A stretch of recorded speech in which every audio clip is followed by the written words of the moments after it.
Well,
as I promised, I'm back with another movie. This one's a little bit different. You know, we've gone from the comedies, you know, with Home Alones, and we've done the more classic stuff with Miracle on 34th Street and It's a Wonderful Life. This one is a little independent film released by Jenkins Entertainment, and it's available on Lionsgate. Directed by Dallas Jenkins. If those of you who don't know who Dallas Jenkins is, Dallas Jenkins is the creator of the widely successful independent miniseries, or not miniseries, but series, The Chosen, which is popular right now on streaming devices and, of course, on the Angel Studios device. But this was a film he made back in 2006 that's inspired by his father, Jerry B. Jenkins. Jerry B. Jenkins was one of the creators of the world successful book series Left Behind. Now, the movies on Left Behind are hit or miss, but this is based on a short story that Jerry B. Jenkins wrote that his son Dallas is adapted into a full-length feature film. It's a little film called Midnight Clear. Yeah, released back in 2006, and was has won some awards but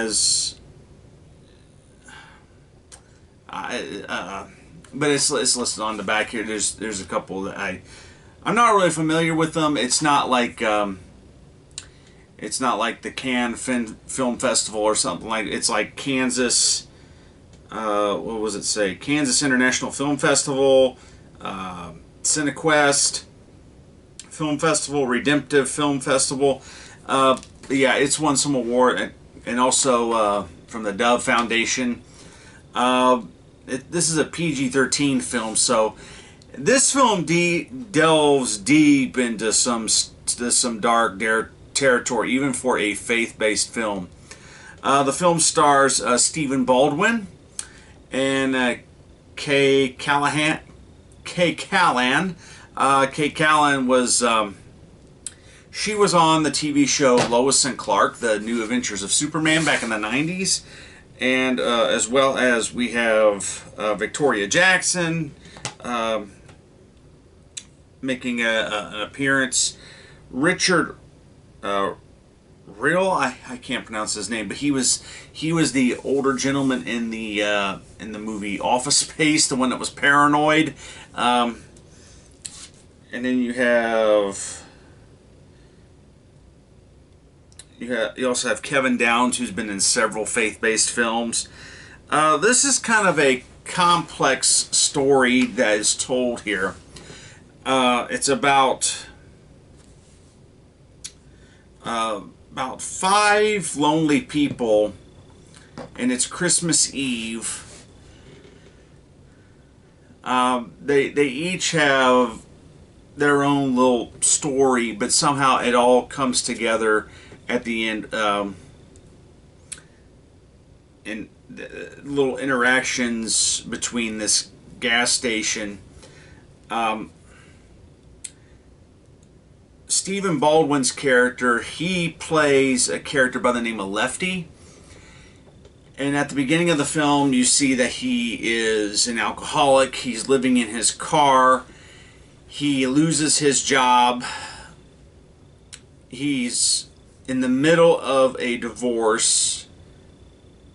Or no, I shouldn't say he's not in the middle of a divorce. He is divorced, but he's in the middle of a big custody battle with his wife and children, and because he doesn't have a residence, he's at risk of losing his children's custody.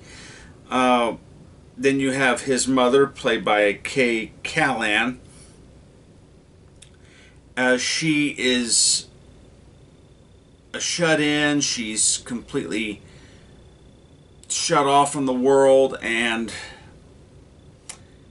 about ready to end it all. I mean, and then you have another character. I'm trying to think who all these people are, because I have the whole. You have one woman and her son. Her husband's being in a mental hospital, and she's struggling to keep things going, raising her son, and of course with the husband in a mental hospital after a car accident. And there's also this story about a youth pastor dealing with taking up the reins from the man that's in the hospital, in the mental hospital. He doesn't feel that he's confident in doing it, and so he's sent out to take the youth group to sing Christmas carols to a lot of the shut-ins and the people who haven't come to church, and invite them to the Christmas Eve service at the church. And then there's also a gas station attendant, and he interacts with the woman and who's raising the son, and he ends up fixing her minivan. Her minivan's breaking down because she has mentally broken down and said, "I'm just going to take my son and go home to my parents." And the mother's kind of expecting her for Christmas dinner at such and such time, and says, "Mom, I'm stranded." And so this man ends up spending the rest of his evening essentially fixing her car, and also kind of develop this friendship with him. And then you have Stephen Baldwin coming in, and he at one point is going to rob the gas station, but because the woman and her son is there, he hides the gun and walks out. Even gives the gas station attendant a gas card that had long expired. And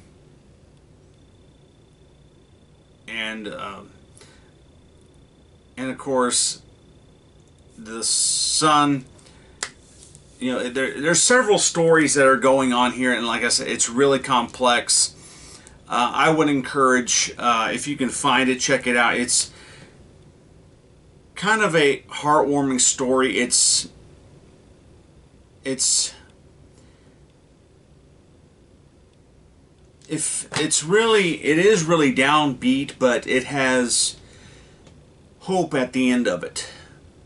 It's a hopeful film that, you know, you wish you could say that things are going to turn out okay for these people, but it's kind of left up in the open whether it does. But I guess the overall message is to not give up hope and don't lose faith in things. Don't lose faith in people, and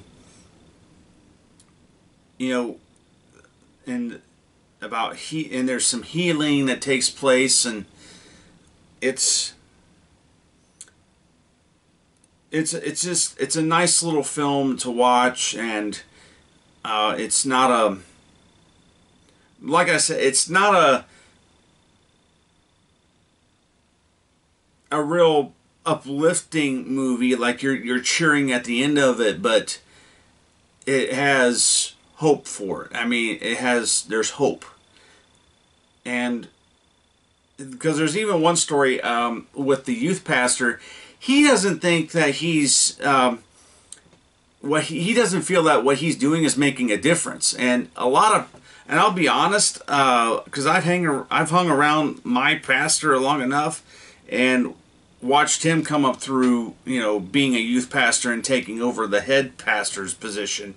And when you do things like that, you don't realize how much is on their shoulders. There's a lot of responsibility going into that, and it's mentally draining. And you'd be surprised by statistics of what, of pastors, having failed marriages and addicted to pornography, and it's an alarming stuff. And there's a lot of burden that's placed on those people. And the story that involves with this new youth pastor, he feels that he doesn't feel whatever he does makes a difference until at the end of the film, when he sees Stephen Baldwin's character and Kay Callan's character sitting in the pew of the church. Because she told him earlier in the film, she goes, "I don't think I'm going to make it," and she's made up this alibi of reason why she's not coming to church. But the son says, "Mom, would you like to go to church?" He goes, "I've got a car." He goes, "The only thing is I don't have gas money, or I don't have gas." Well, when the youth pastor was caroling, part of their little packet that they got was a CD with some Christmas music on it, and a candy cane, and a card, and $20. And so when he gave that to her, that got them to come. And with the son coming, you see how it all worked. And it is a nice little film to check out.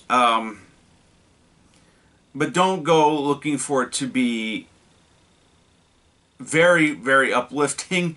Like I said, it does have hope at the end of by the end of the movie. However, there is some dark stuff in here. There's attempted suicide. There's attempted robberies. There's a lot of depression. There's like I said, there's a man in a psych ward, and not a psych ward, but a mental hospital, and there's a nasty divorce.